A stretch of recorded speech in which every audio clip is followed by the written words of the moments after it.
Okay, I think we're good. We're back. I apologize for that. Just had a connection issue, got cut off. If for those of you guys that thank you for coming or staying to see that we're back up and on. So let me jump right to it, as we've lost some minutes there. But so first things first, because I said that we want to like continue to address the ladies or the women that we're supporting and acknowledging, addressing, or bringing to your attention on the Hispanic, Latina, Mexican women's side.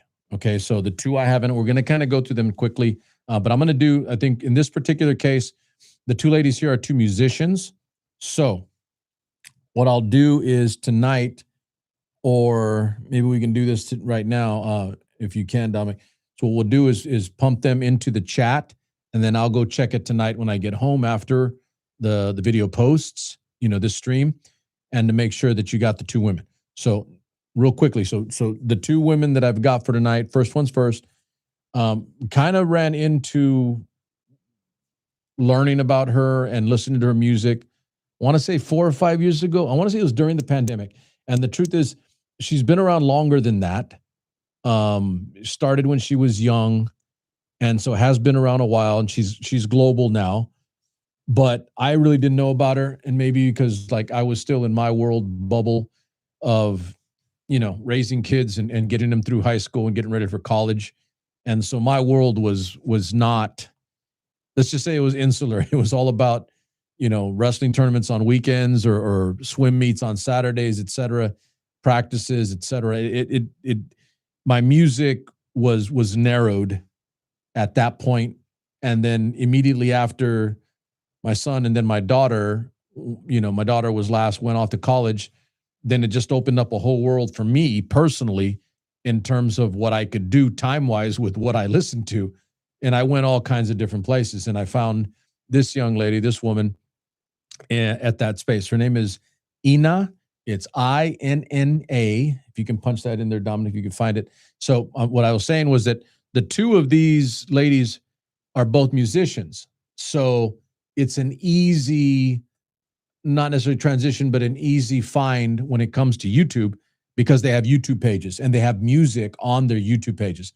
So Ina in particular, like I said, I kind of found her, she's will characterize it, for lack of something better, as dance and club music, but she's global.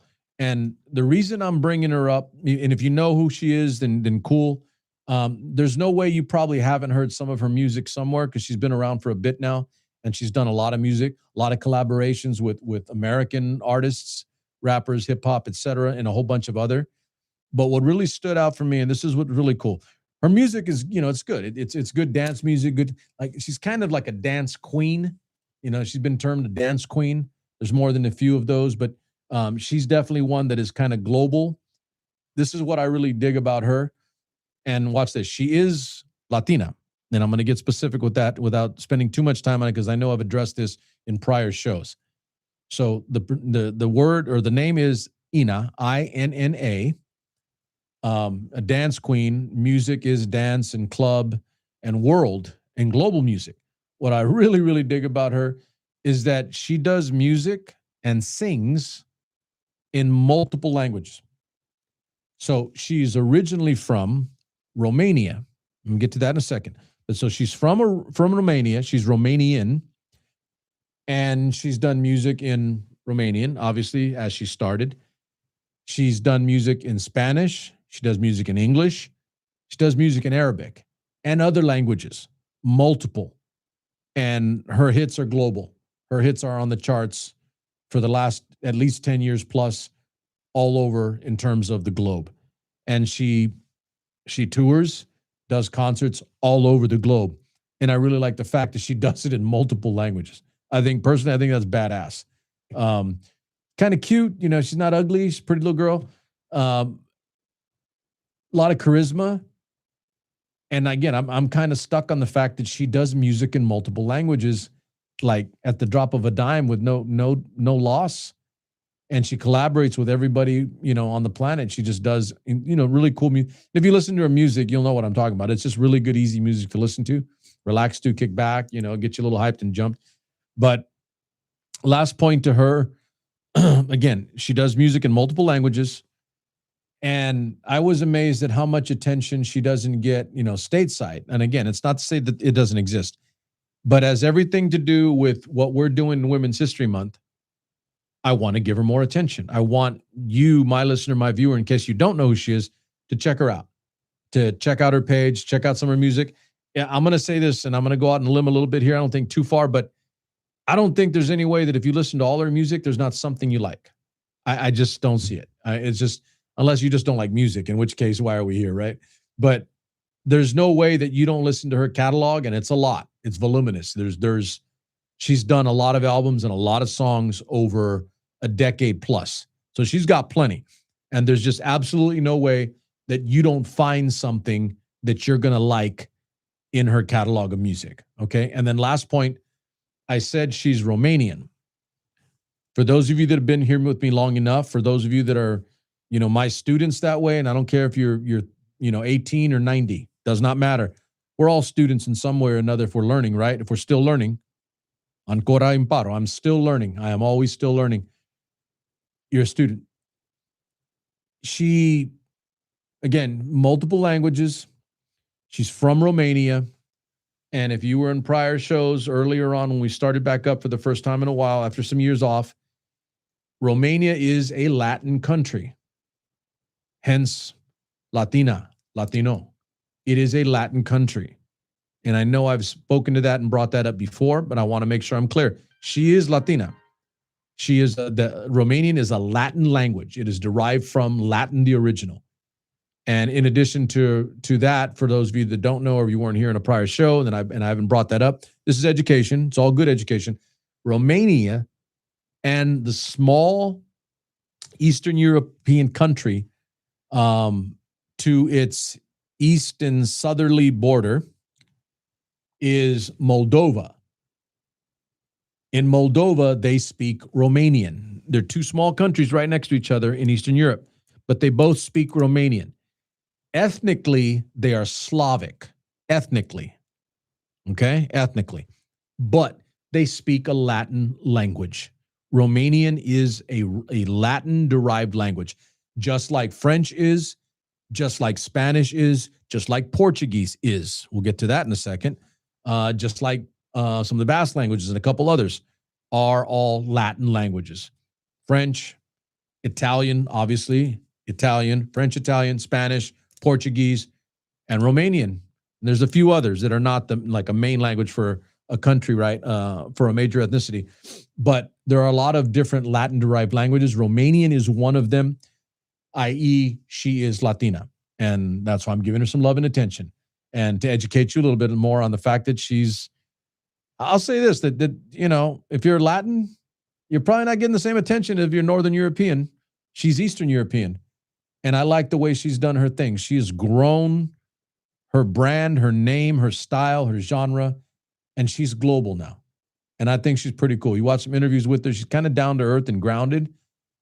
She's hungry and aggressive, but I really like that dichotomy, that balance, right, of hunger and aggression, balanced with some humility and some grace and some courtesy. I really dig on that. So again, her name is Ina, Inna. You can find it on Instagram. We'll pump that into the chat or into our feed tonight for her YouTube channel, because it's music that we're talking about, two musicians.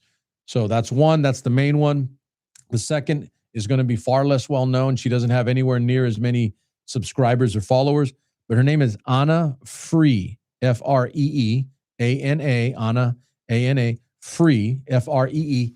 She is Portuguese, but I want to say her name Free comes from the dad, who's British.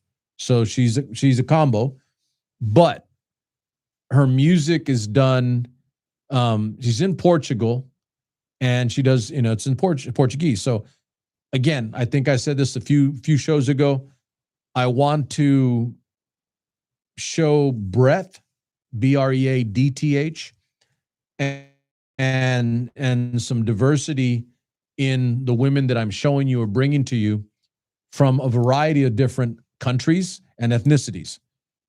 Okay, so if she's Portuguese, in her case, she's British too, but if she's Portuguese, she's not Eastern European, she's actually Western European. Okay, so ethnically, she's not exactly the same as Ina, but they're both Latinas. They're both Latin females because of the language they speak. Get it?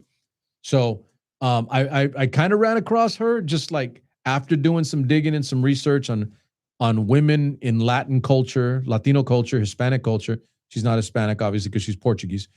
She'd have to be Spanish or one of the Spanish-derived countries. But I ran into her and I heard her music a little bit, just her and a guitar, just awesome. Just trust me. I mean, for all the reasons that I love Ina for the other things, this gal Anna is like, she plays the guitar and just incredible lyrics, incredible lyricism, and just good music. It's not dance or club stuff, but it's just good music. And again, like Ina, I think she deserves more attention. I think she deserves some recognition. I think she deserves your support. Please give it to her. We'll pump that also into the YouTube or to the video tonight so that you have a link to go to her page directly. Like, subscribe, do all that thing to give her attention. As I explained the last week, what we're doing here is we're Latinos, we're Hispanics, Mexicans, whatever you want to call yourself, or not, your choice. But I'm saying I'm all those. For this purpose right here, I'm all of those things. Okay? So Latinos supporting Latinas. Get it? Hispanic men supporting Hispanic women. Mexican men supporting Mexican women. That's what we're doing here. So if you're a lady and you're hearing this for the first time, and I don't think I have a million female followers or listeners, but you should like what I'm saying because I'm a Mexican man saying that we need to support Mexican women, period. All right? I'm a Latino that believes that we need to treat and support Latino women as much as we do the men. Equality, baby. If you don't like that, you probably don't want to be here because I'm all about equality. Okay, so those are the two we have for Women's History Month because we need to move on real quick because I got a big, heavy show to get to, and I'm not going to have nowhere near enough time. Ina from Romania and Ana Free from Portugal. We'll pump those in, and those are the two Latino women that we have for you in this Women's History Month. And off record, real quick, on record because I'm on air, I really do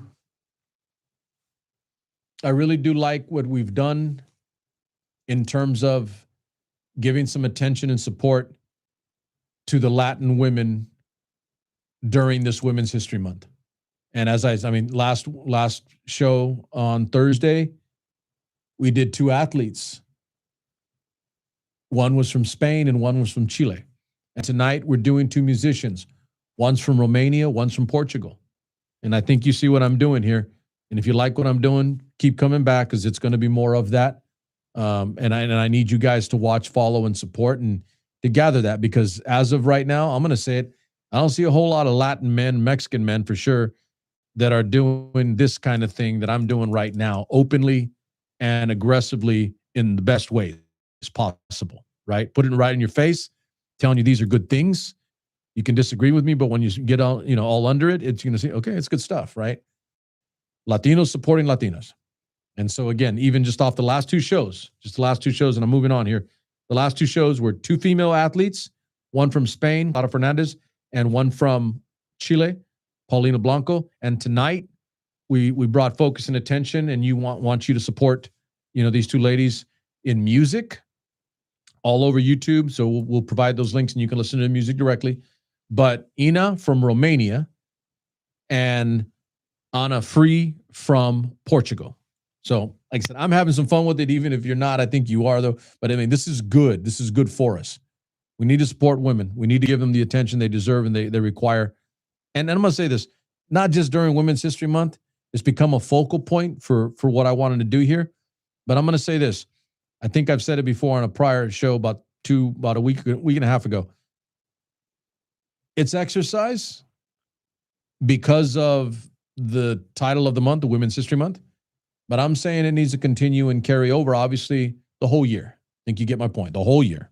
All right. And I think last point, I think what I may end up doing, not an epiphany, but just a thought. I think what I'll do is when we get to the end of Women's History Month, which will be sometime next week, the end of the month, when we get to the end of the month, I think what I'll do is I'll put all this together in a visual or in a something you can just click on and get to and link, or a visual where they're all listed in one place. And then that's like summarizing or wrapping up Women's History Month. Supermex Nation brought attention to the following women during Women's History Month. Please go support them. Please patronize them. Please help them grow. Please give them the attention they deserve. Please help our Latino women get their place globally with other women in respect to other women. We need to support our women if they're going to be on the same level as women in other cultures and other genres, other countries. Okay? So we'll do that once all this thing wraps up after a few more episodes. And bottom line is, I'm going on here, but I've had a lot of fun doing this. It's been some work. It's not like heavy lifting. I'm not digging a foxhole in the Army anymore, but it has been fun doing the research and the data and the learning, listening to music, watching images, watching sporting events, watching movies with actresses in it. It's been kind of fun that way. I've learned a lot. Okay, so done with Women's History Month. Now let's get down to business.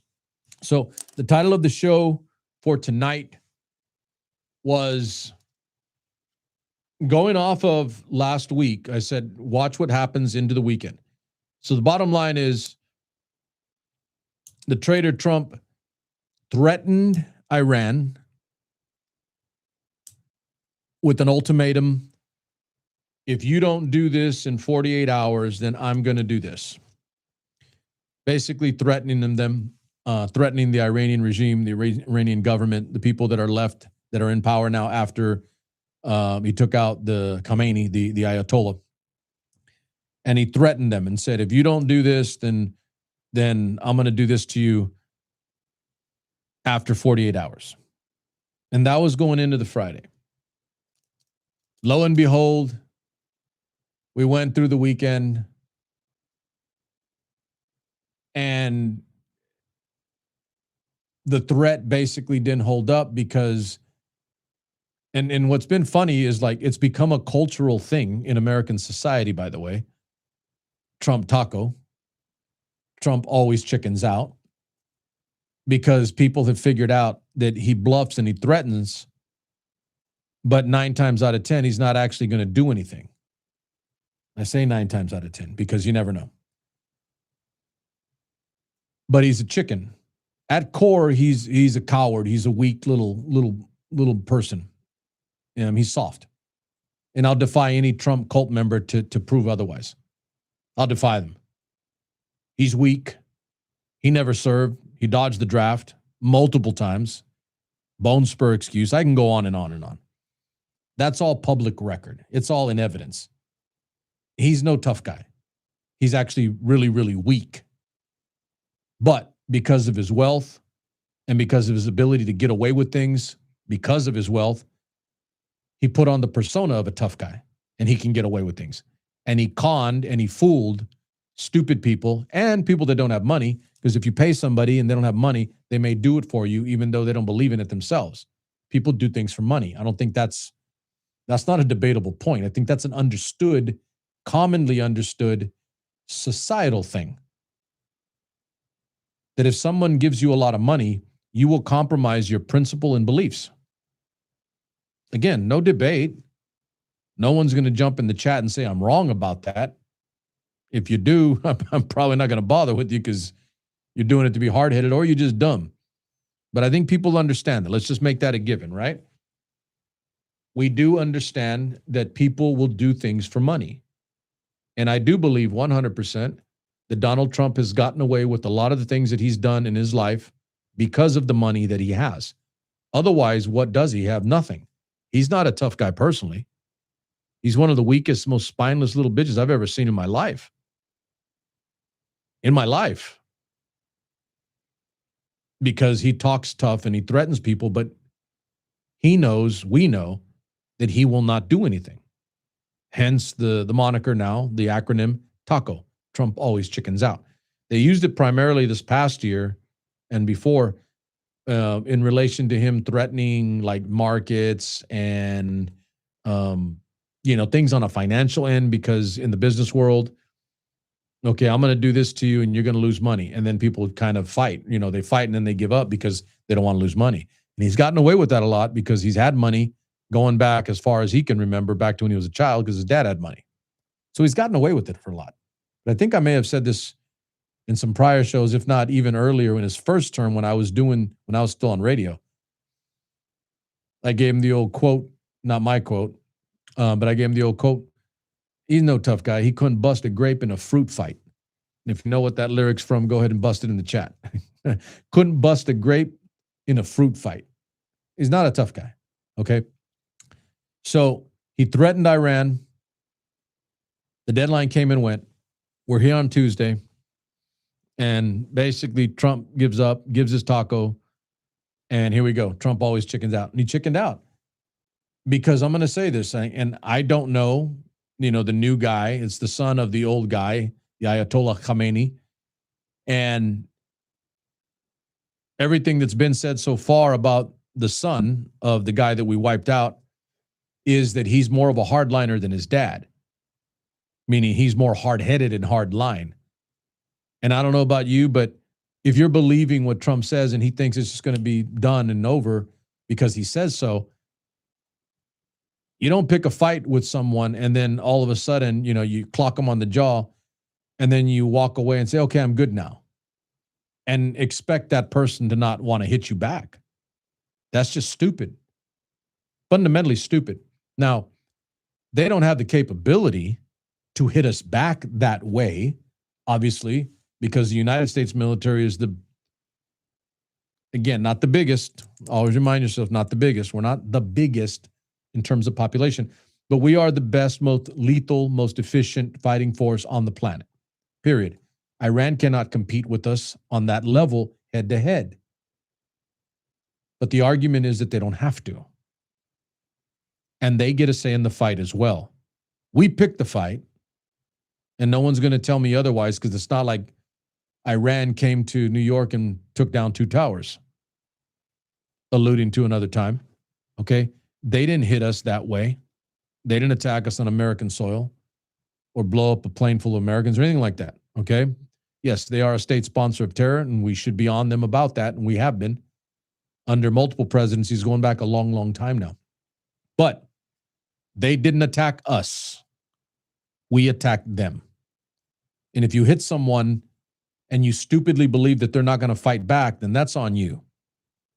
So they're not going to roll over and just give up. And if Donald Trump thinks it because he will never actually have to fight himself, he just talks tough and sends other people's kids to die because he'll never have to and he'll never send his own kids.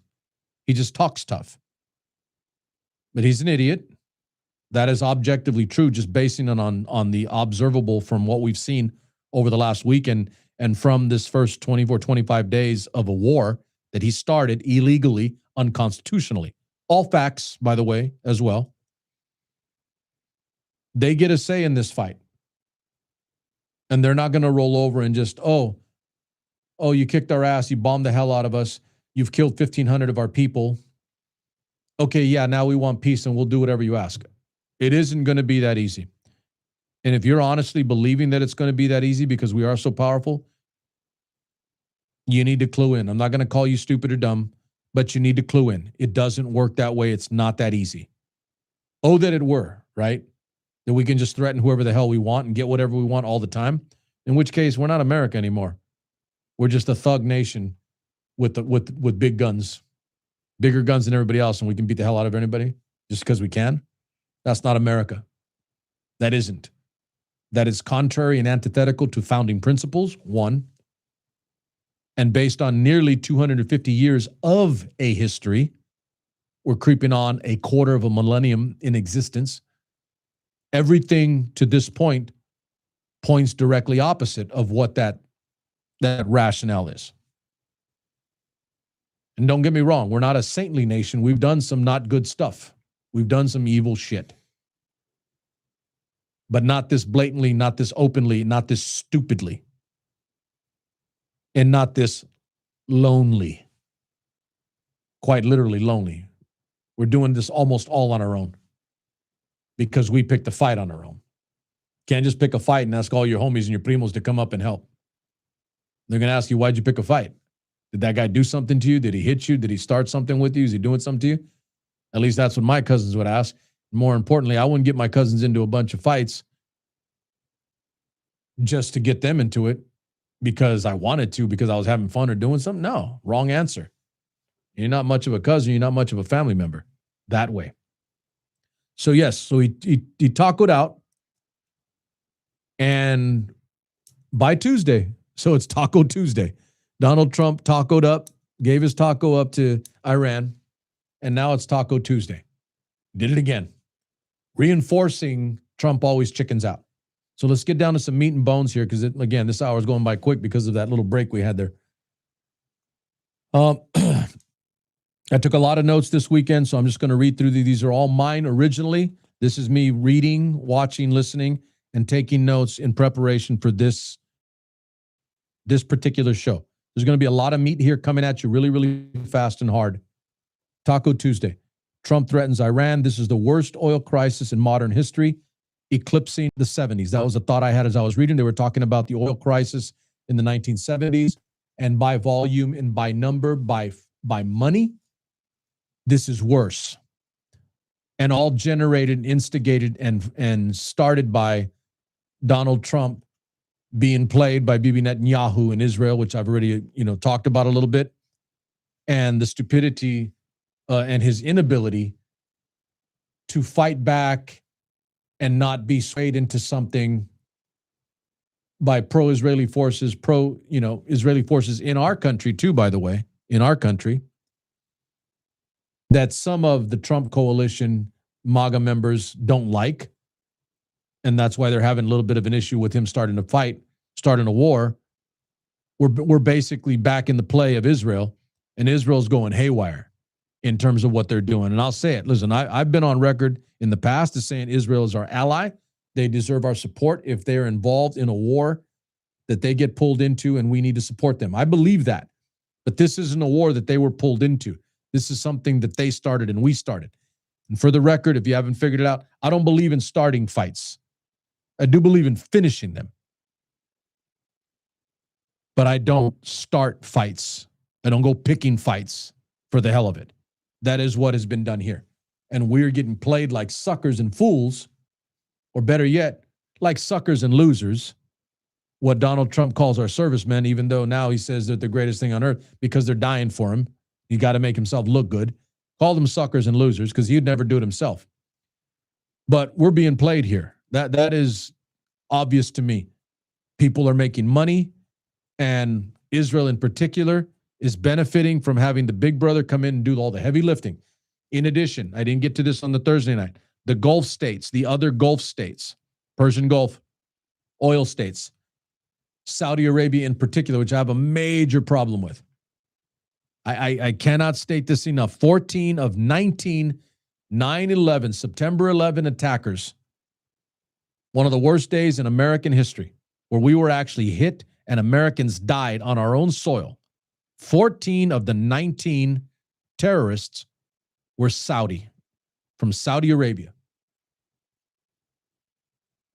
And this is the country we're doing the bidding of.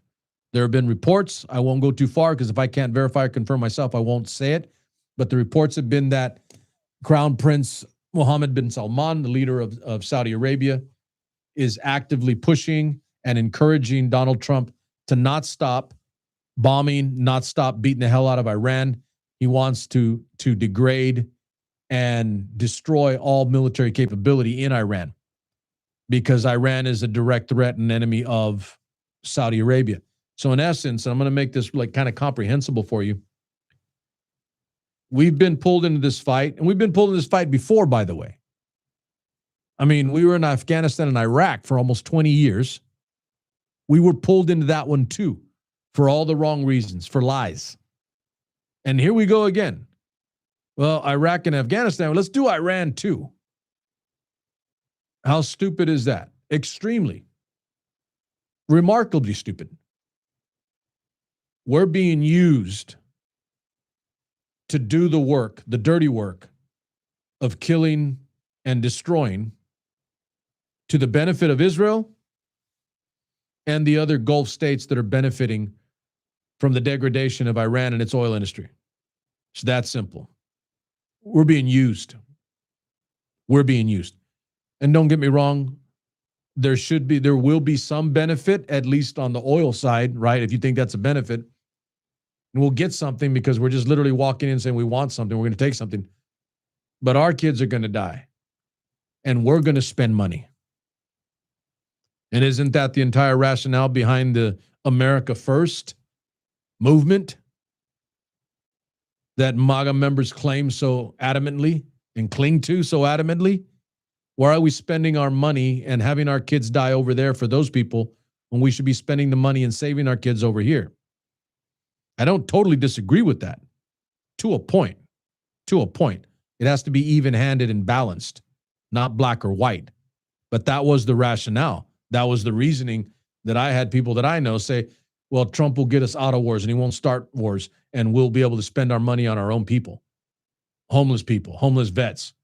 How's that working out? It's not. It's a rhetorical question. It's not.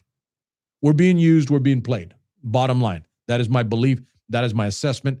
Goes back like 20-something years, because I know we were played by Bibi Netanyahu and the Israelis when it came to, I'll be careful with the Israelis. I won't say that. I don't believe the average citizen of Israel does that. It's their leadership. Okay? So Bibi Netanyahu, they played us when it came time to invade and get involved in Iraq and Afghanistan. And we were there for 20 years, and we lost people. And we're going to do it again. I don't know how long, but I know we're going to do it because it's not going to be overnight. Some facts. So this oil crisis is already, by number, by data, by monetary, has eclipsed, and is eclipsing, because it's ongoing, it's going to get worse in terms of finance and money and cost and lives. Worse than the oil crisis of the 1970s. It is the worst oil crisis for the United States and globally in modern history, going back at least to after the World War II period into the modern era.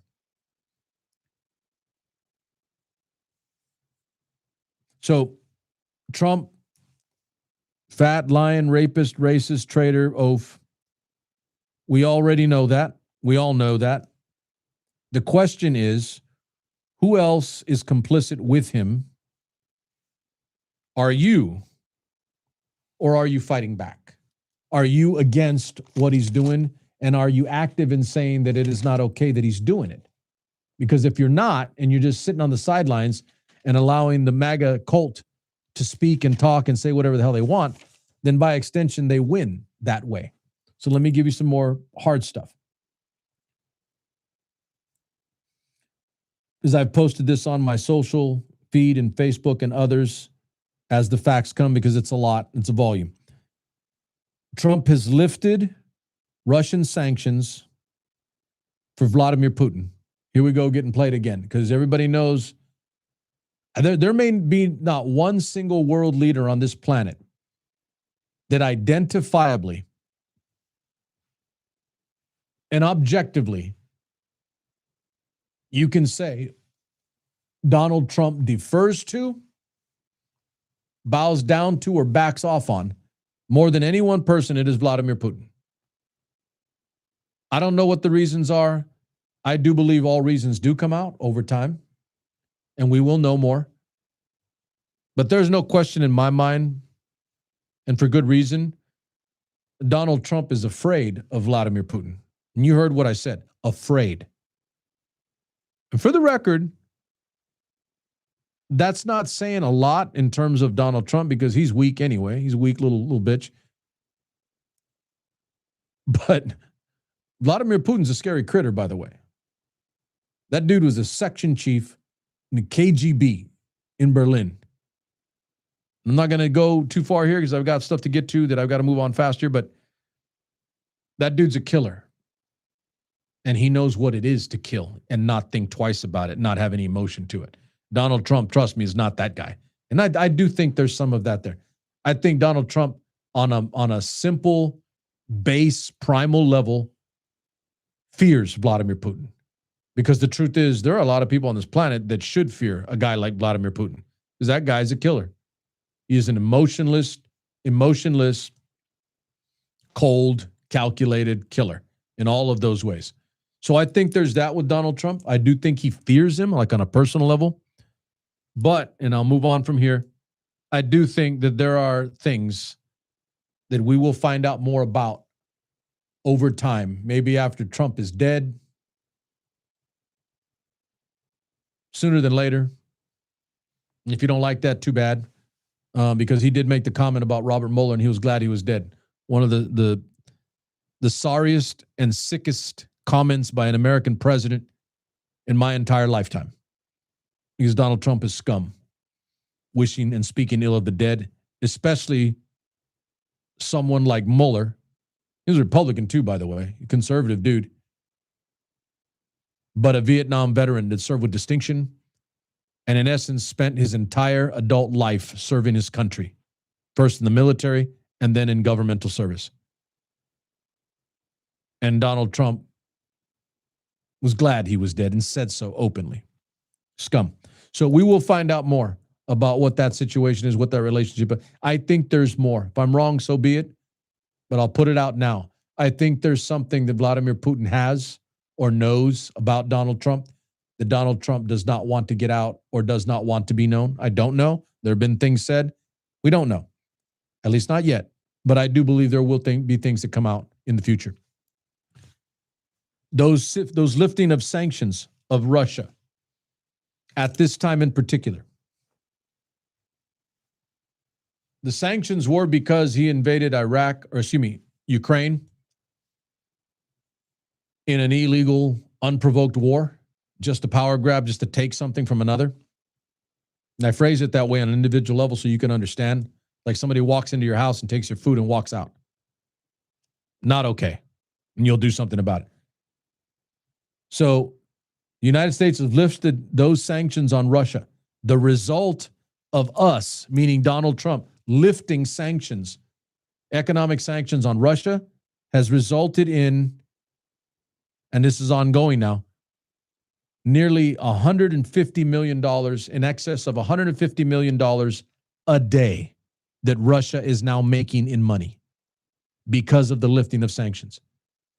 So they're probably creeping up, if not already over $1 billion made since Donald Trump has lifted sanctions on Russia. They're making money. That's simple. He's lifted those sanctions on Russia. Russia's now making money. It's the same Russia that is attacking and has been attacking and is at war with Ukraine, a struggling democracy, democracies that we used to support and we used to help, but we don't anymore. We help autocracies. Donald Trump is giving Vladimir Putin millions upon millions, probably $1 billion, and it'll be more by the time we go on air on Thursday. No debate. It's a fact. He's lifted the sanctions. Vladimir Putin is raising and making more money because we lifted those sanctions. That is a direct aiding and abetting of an enemy. And people wonder why I call the guy a traitor, because he's a traitor. He's a traitor to this country and our ideals and our people, period. In addition, the country we are at war with, he started a war, Iran. He has lifted sanctions on Iran, and they're selling their oil. I mean, we're at war with Iran. And Iran is now making more money because we lifted the sanctions on their oil, the country we're at war with. So they're going to make more money. They're making more money as we speak, and they're going to turn around and use that money to defend themselves against us. And why am I bringing this up? You're getting kind of confused and it's like too much? Because that means Americans are going to be put in danger. Americans are going to die more than have already died. Last count is 13 with 150 plus wounded, some critically. Americans are dying. Americans are hurt and injured. And we're at war, but we're not at war. We're at war, but we're going to let them make money. If it sounds stupid, let's make it really, really simple. It's because it is stupid. It's all kinds of gross levels of incompetence on another level. Stupid. In June of 2025, not quite even a year ago, Trump went to a podium and stated that Iran's nuclear capability, and I quote, was totally obliterated. So if the rationale for going to war with Iran is that we're going to remove or take away their nuclear capability, did he lie now or did he lie in 2025? There is no in between. There is no debate. He either obliterated their nuclear capability less than a year ago in strikes that we conducted on Iran, or he's lying to you now and he didn't obliterate their nuclear capability because we're going to war with this country because they have nuclear capability. See how your head spins? Now, these next comments are not for the Trump cult members because you'll believe whatever he tells you.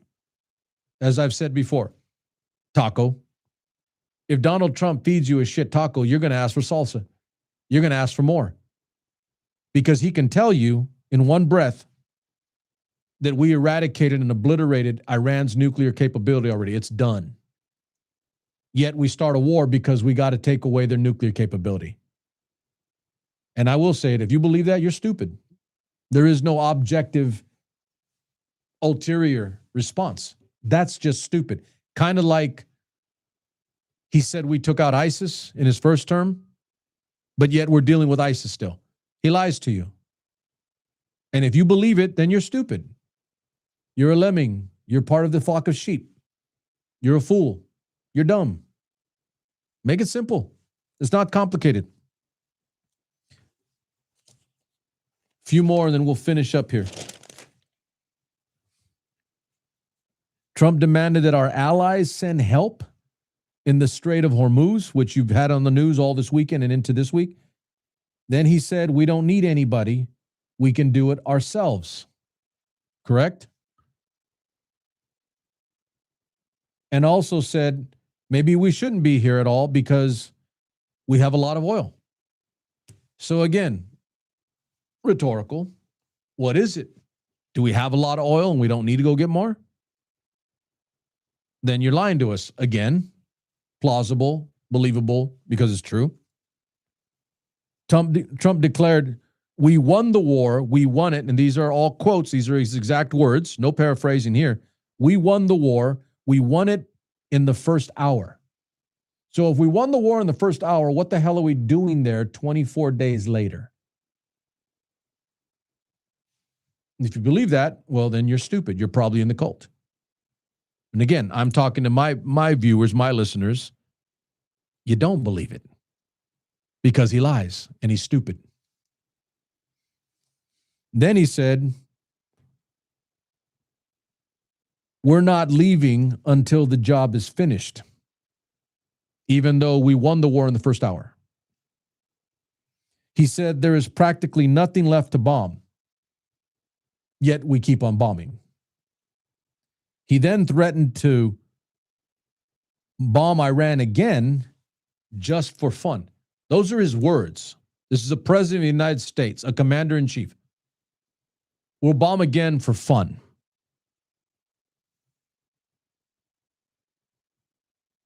He said he would end the war, quote, when I feel it in my bone spurs. Well, let me be good. That's not an exact quote.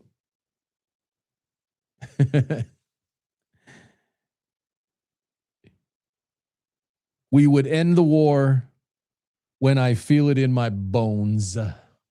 I added the P-U-R on the end and I made it bone spurs because he's such a military man. Bone spur guy. And anytime I want to end it, it will end. And for the record, he has referred to this as a war on multiple occasions. And I think I'm going to wrap here. Like I said, I literally I've got 4 pages of notes that I took this weekend. There's just way too much. All based on just what he said, all based on facts, all based on data and objectively true statements from the President of the United States.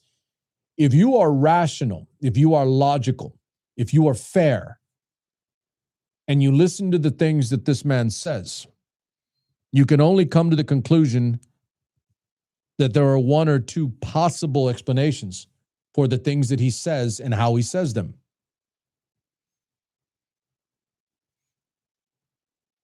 he is quite possibly, losing it. I mean, they made fun of President Biden because he was old and he was losing it, right?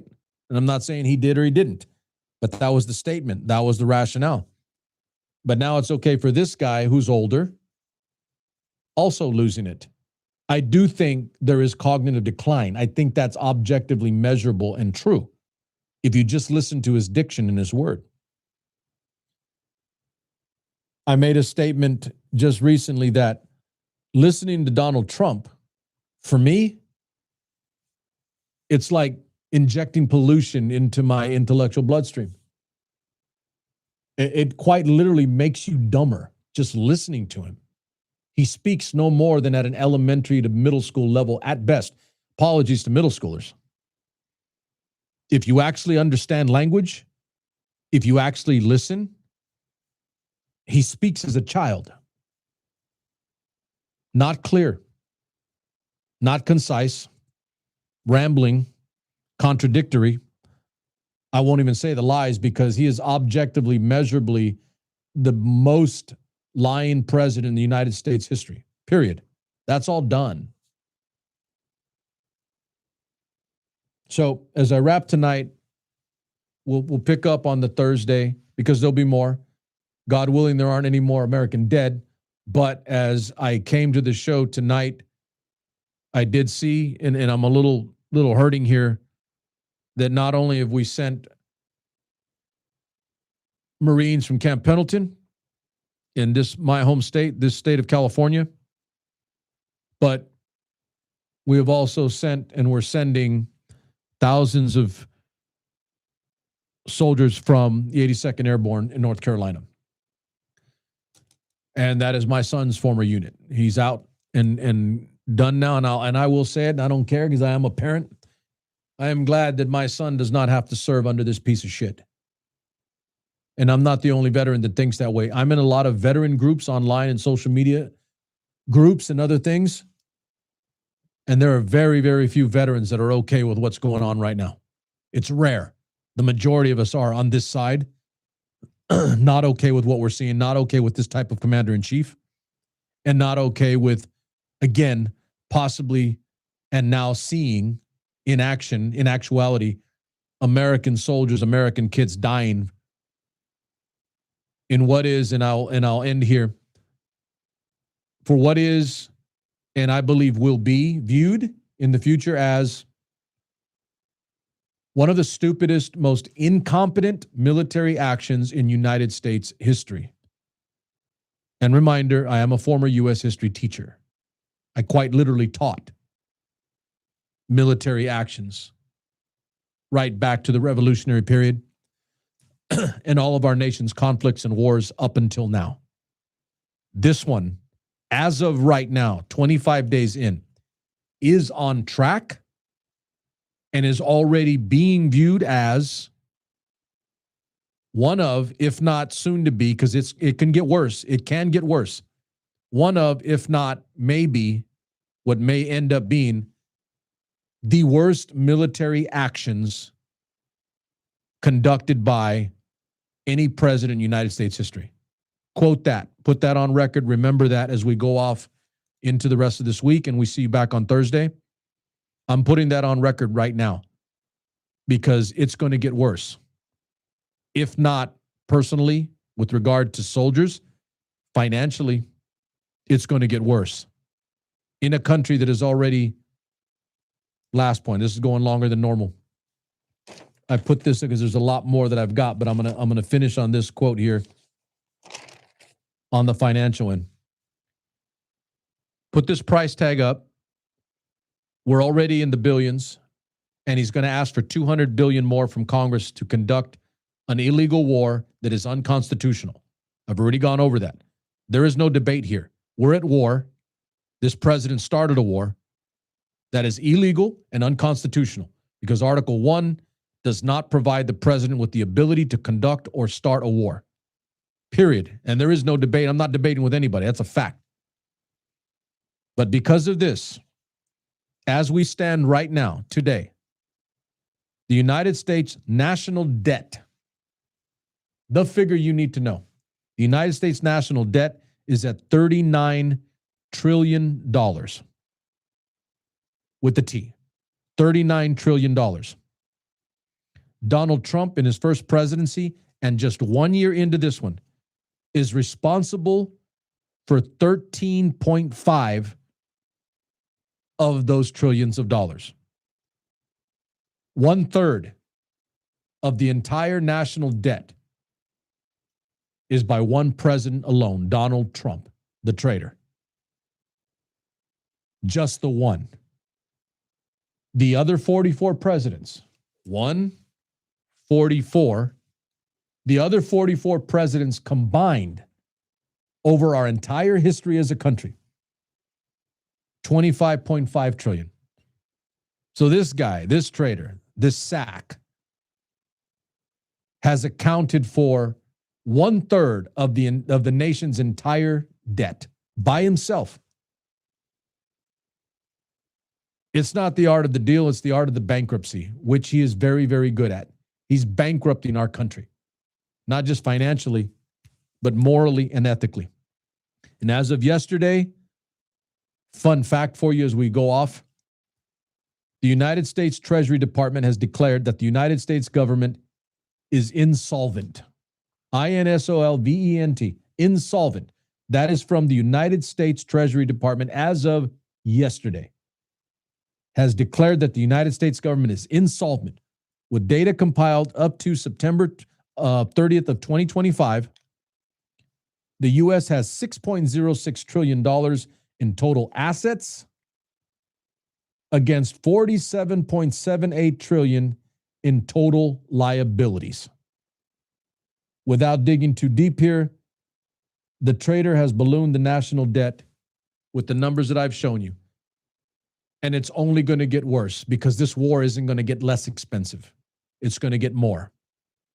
So not only is he the worst commander in chief in my lifetime, at least, possibly, and looking like it's going to be in the history of this country, but he is also the worst financial president in the history of the United States. Objectively based on data and numbers, money. No debate. Plenty. I apologize for the break. We'll be back and good to go by Thursday. Keep your eyes on. Pay attention to the soldiers. Pay attention to what we're putting on the ground. I'm hurting because I don't want to see 82nd Airborne soldiers going to die for, and hopefully they don't, but for a war that is not only not necessary, but unwanted by the overwhelming majority of this country. Period. And lastly, and I keep saying this because this is going long, Donald Trump is making money right now off of this war. His kids are making money right now off this war. We'll flesh that out, maybe this coming Thursday or the following. But there are things that have been done that have led directly to more money pumped into the Trump family. Money off of this war, directly. And we have to watch. Had a lot, had plenty. On the positive note, check out Ina, check out Anna Free, Romanian and Portuguese Latinas that deserve and need your attention. Nothing but love for you. We'll be back on the Thursday. Keep your head up. Keep paying attention. Don't back off. Keep fighting.